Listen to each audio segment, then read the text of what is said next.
যখনই প্রেমের কথা আসে সবার প্রথমে আমরা মনের মধ্যে একজন নায়ক আর নায়িকার ছবি এঁকি নিই। কি আপনাদের সাথেও ঠিক তাই হয় না? কিন্তু প্রেম কি কেবল নায়ক নায়িকার আকর্ষণের বন্ধন?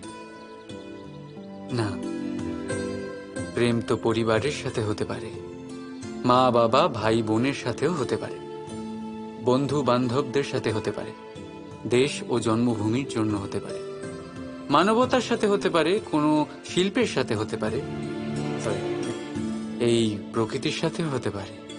কিন্তু প্রেম কখনো সেই পাতায় লেখাই হতে পারে না যেখানে আগের থেকেই অনেক কিছু লেখা আছে।